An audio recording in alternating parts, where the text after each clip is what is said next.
Nós vamos ler o versículo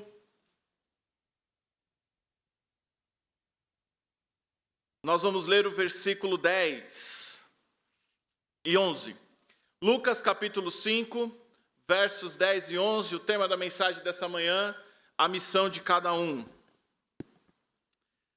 A palavra do eterno Deus nos diz o seguinte: e, de igual modo, também de Tiago e João, filhos de Zebedeu, que eram companheiros de Simão. E disse Jesus a Simão: não temas, de agora em diante serás pescador de homens. E levando os barcos para a terra, deixaram tudo e os seguiram. Essa é a palavra de Deus, louvado seja o Senhor. Oremos. Pai, pedimos para que o Senhor fale aos nossos corações nessa manhã e oramos em nome de Jesus. Amém. Podeis sentar. No meio do povo de Deus, nós temos as mais diversas profissões. Nós temos engenheiros, comerciantes, prestadores de serviços em geral, advogados, médicos. E o que eu gosto é que todo mundo chama todo mundo de irmão. Isso é uma bênção. Isso é algo assim maravilhoso. E quando Jesus está escolhendo seus discípulos, Jesus também escolhe dentre diversas profissões.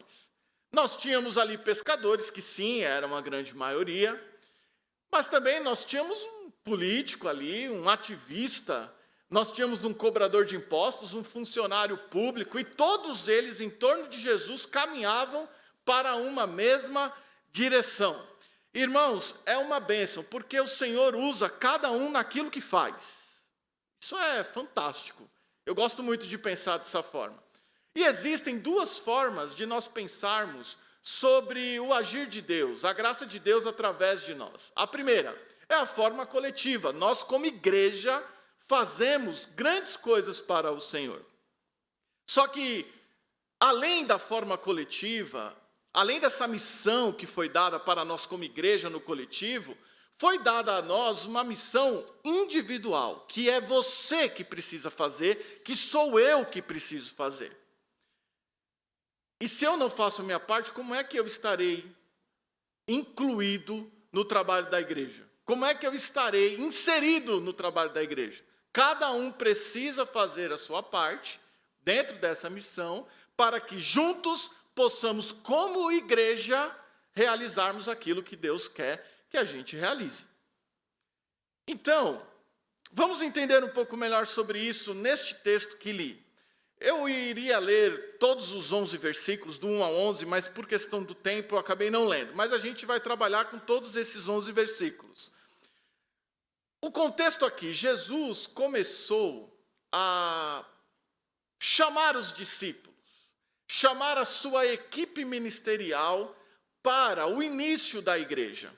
O primeiro pastor, nós sabemos que foi Jesus Cristo. O primeiro pastor que existiu foi Jesus. E Cristo elege 12 homens para que, juntos com Ele, possam ou pudessem realizar aquilo que estava para ser realizado. O início da igreja, o início de uma nova ideia, o início de um novo testamento.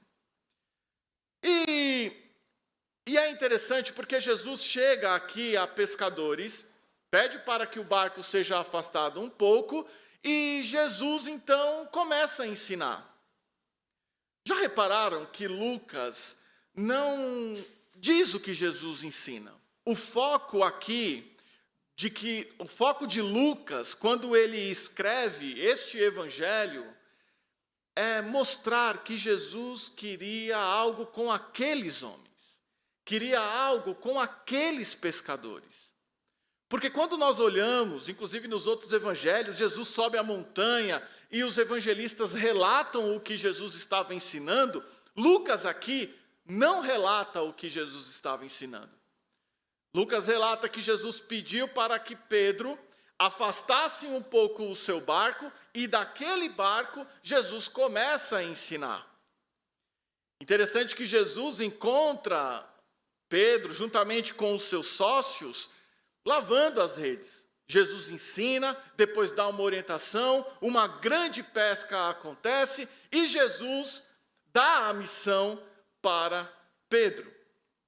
Mas, neste processo todo, Jesus nos mostra 3 coisas que eu quero destacar nessa manhã. A primeira, Jesus mostra sua soberania. Por quê? O que Jesus usou de púlpito para pregar naquele dia? Barco. E olha que coisa fantástica. O barco servia para quê? Aliás, serve para quê? Servia e serve, né? O barco serve para pescar. É que hoje em dia também os grandes barcos servem para fazerem cruzeiros, né? Uma coisa assim, bem chique, coisa que eu nunca vou fazer na minha vida. Eu morro de medo de mar, de barco. Não é algo que me interessa. Não, definitivamente. Mas o barco serve para pescar. Naquele tempo, então, servia só para pescar. E Jesus estava usando dentro de sua soberania aquele barco para pregar. Jesus usa o que ele quiser, o espaço que ele quiser. E eu fico imaginando Pedro, que privilégio Pedro teve de ter o seu barco utilizado por Jesus para ensinamentos acerca da palavra de Deus. O barco serviu de púlpito. E o que isso significa? E o que isso nos ensina? Que Jesus pode usar aquilo que temos para o cumprimento de seus propósitos. O seu escritório, ou o escritório que você trabalha, pode ser um lugar usado por Deus para que pessoas ouçam do Evangelho de Jesus. Sua fábrica ou a fábrica onde você trabalha pode ser usada para a pregação do Evangelho. Sua casa, porque agora também tem o home office. A sua casa pode ser usada também como um instrumento de evangelização nas mãos de Jesus, sua estação de trabalho, enfim, todos os lugares. Mas tem um detalhe aqui que é muito importante sobre isso. Quando Jesus chega, o que os discípulos estão fazendo? O que aqueles pescadores estavam fazendo? Lavando as redes. Isso significa o quê? Que o trabalho deles já havia terminado. Porque tem crente que na hora do expediente quer pregar. Ao invés de trabalhar para o chefe, ao invés de trabalhar, quer pregar. Aí o chefe chega, briga, o que ele faz? Eu sou um mártir de Jesus. Eu estou sendo perseguido na pregação. Não, Jesus usa quando pode ser usado. Então, na sua hora do almoço, ou quando você estiver ali em um tempo livre, Jesus pode usar o lugar onde você está para a pregação do Evangelho. Então, em nome de Jesus, preste atenção à voz de Cristo. Porque Jesus chegou para Pedro e falou assim: Pedro, Simão, afasta um pouco o barco. E Jesus usou aquele barco quando aquele barco não estava sendo usado na pescaria. Mas esteja atento, Jesus, dentro de sua soberania, pode usar o que ele quiser como um instrumento de pregação. Então Jesus usa o barco de Pedro, ensina a palavra no barco de Pedro, mas há um detalhe aqui também, que aparentemente este ensino não causou em Pedro, pelo menos, uma grande mudança, uma grande comoção. Pode reparar, não aconteceu nada. O que Pedro ouve de Jesus? Jesus chega para Pedro e fala assim: Pedro, vai lá até o alto mar, joga as redes e vamos ver o que acontece. Pedro diz o seguinte: Senhor, não pescamos nada, passamos aqui a noite inteira trabalhando, não pescamos absolutamente nada, mas pela tua palavra nós vamos lançar as redes. E ele foi ao alto mar, jogou as redes, e o que aconteceu? Um monte de peixe entrou ali nas redes, ele puxou, pediu ajuda dos amigos, e ali Pedro reconhece o poder do Senhor. Jesus mostra o seu poder em segundo lugar. E que poder é esse? O poder da palavra. Eu vou perguntar algo aqui. Jesus já mostrou o poder dele na sua vida? Já mostrou? Amém, louvado seja Deus. E ele mostra de todas as maneiras necessárias para que nós entendamos aquilo que ele é. E ele é Deus, o Todo-Poderoso. Então, pela palavra de Jesus, Pedro foi lá, lançou as redes e um recorde, uma pesca que nunca Pedro teve em sua vida ou em sua carreira de pescador. E é interessante, irmãos, que o Senhor manifesta o seu poder nas mínimas coisas. Mas é que para o Senhor mínimas coisas ou coisas grandes é a mesma coisa. Eu me lembro uma vez, casamento, época de casamento, e todo o dinheiro havia acabado. Todo o dinheiro havia acabado. E veio uma última conta, me lembro como se fosse hoje do valor, R$ 473, que era o vestido das daminhas. E eu já não tinha mais de onde tirar. Eu orei a Deus e de repente entrou em contato comigo um irmão que me devia de umas declarações que eu fiz para ele R$ 600. E justamente, já tinha 2 anos, e justamente naquela semana ele entra em contato comigo e fala assim: rapaz, eu preciso te pagar. Aí eu, precisa. Aí ele disse assim: quanto é que eu te devo? Eu falei assim: meu irmão, o irmão me deve R$ 600. Aí ele falou assim: 500 paga? Aí eu falei assim: 500 paga e ainda sobra R$ 27. E o que você fez com os R$ 27, pastor? Peguei a minha noiva e fui no McDonald's comer um Big Mac com os outros 5 que eu tinha na época. O Big Mac era R$ 17. E Deus manifesta o seu poder e eu consegui pagar a costureira lá do vestido das daminhas. Mas isso é um exemplo assim, cada um aqui, no levantar de sua mão, reconhece e tem algum testemunho para contar de algo que Deus fez. Porque na vida de Pedro foram peixes. Na vida daqueles que prestam serviços, Deus manda clientes. Na vida daqueles que trabalham no comércio, Deus manda clientes. Na vida daqueles que são funcionários, Deus manda sustento. E às vezes nós nos esquecemos que é a mão de Deus em tudo isso. Que é a mão de Deus. Deus manifesta o seu poder sobre nossa vida todos os dias. Sem nenhuma exceção. Pedro, ao ver aquilo, ele chama os seus amigos e se prostra diante de Jesus. E o que ele diz? Senhor. Ele reconhece que Jesus é o Senhor de sua vida. Senhor, ausenta-te de mim, que sou um homem pecador. Ele reconhece que é pecador e reconhece Jesus como Senhor. Ali, a vida de Pedro foi transformada.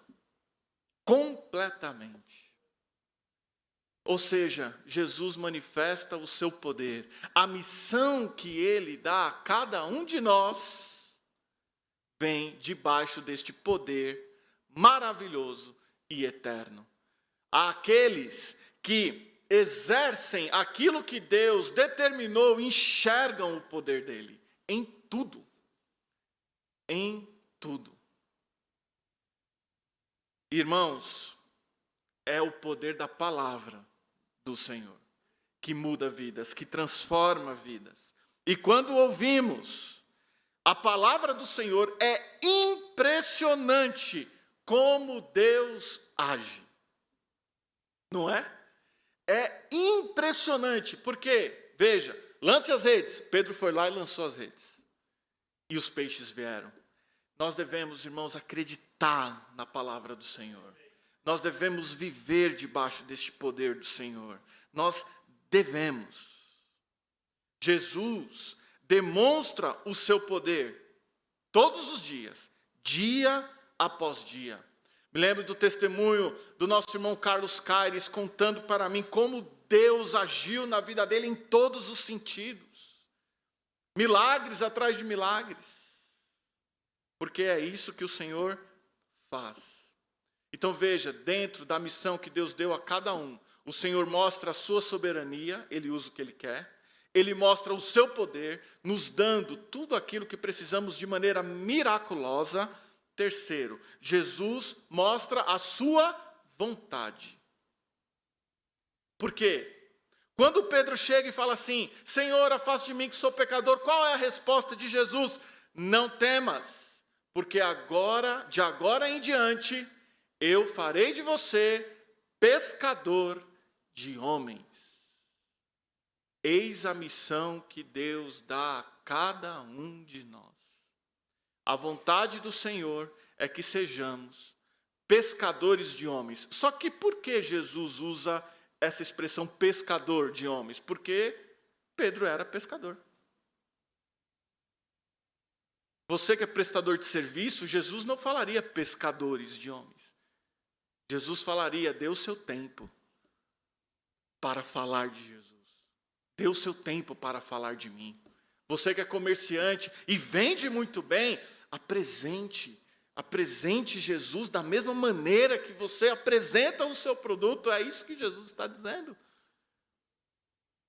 Jesus está dizendo para que a gente faça aquilo que sabemos de melhor dentro da missão que Ele nos deu, que é pregar o Evangelho aos perdidos.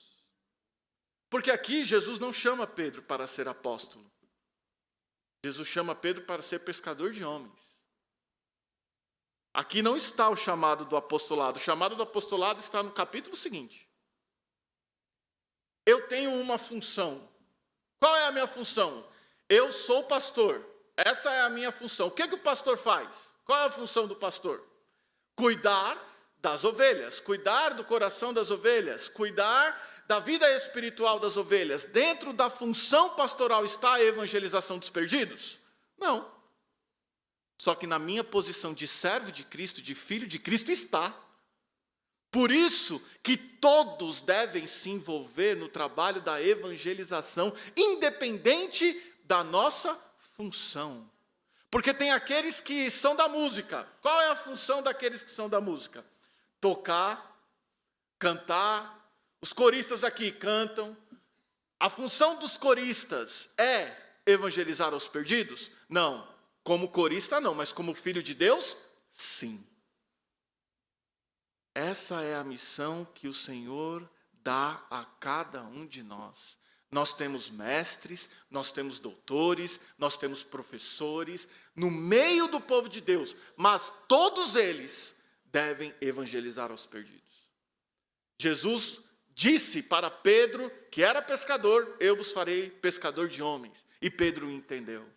Lá em Atos 4,13, os fariseus, ao olharem para Pedro, disseram assim, nossa, olha a intrepidez dele, olha a ousadia dele, mas ele é indouto, ele não tem letra, ele não tem uma formação, mas olha, que coisa, é o poder de Jesus sendo exercido através da vida de um homem que creu na missão que Deus havia dado e fez aquilo que precisava fazer. E hoje, se fala mais de Aristóteles ou de Pedro? Do grande filósofo ou do pescador de homens? Aqueles que fazem aquilo que Deus disse para fazer, que é evangelizar os perdidos, são conhecidos. Primeiro, nos céus. A missão que Deus deu a cada um de nós é a evangelização dos perdidos. Não importa qual a nossa profissão, qual a nossa função eclesiástica, não importa nada, a nossa missão, que é dada a todos, é a obra da evangelização dos perdidos. Temos uma missão específica, que é a pregação do Evangelho de Jesus.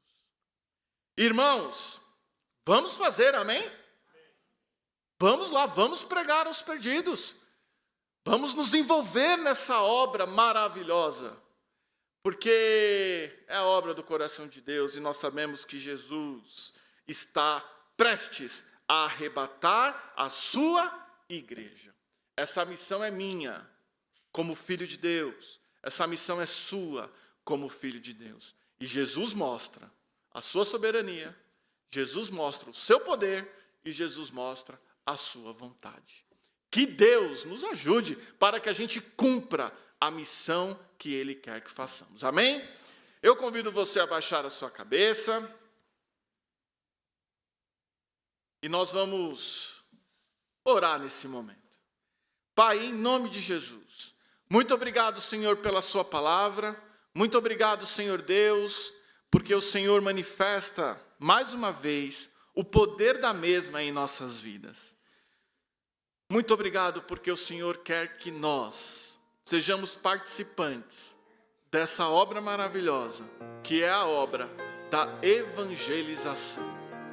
Você está aqui nessa manhã, crente no Senhor Jesus, entendeu que pode dar um pouco mais, que pode usar aquilo que tem de uma maneira melhor para a evangelização dos perdidos. E você quer dizer nessa manhã: pastor, eu preciso de oração, eu quero pregar mais aos perdidos. Alguém assim? Levante sua mão. Amém, amém, amém, amém. Louvado seja Deus. Quantas mãos? Louvado seja o Senhor. Graças a Deus por todas essas mãos.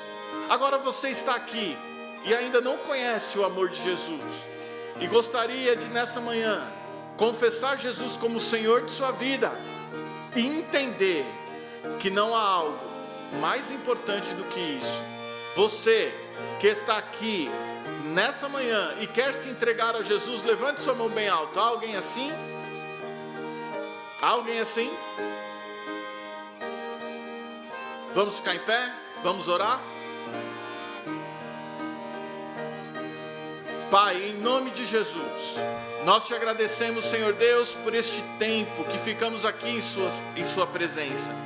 Esses irmãos, quantos irmãos, que levantaram suas mãos, ó Pai, dizendo que querem Jesus, atuando em suas vidas, na pregação do Evangelho do Reino, que o Senhor, em nome de Jesus, os ajude, os abençoe e os ilumine, Senhor, para que possam fazer isso.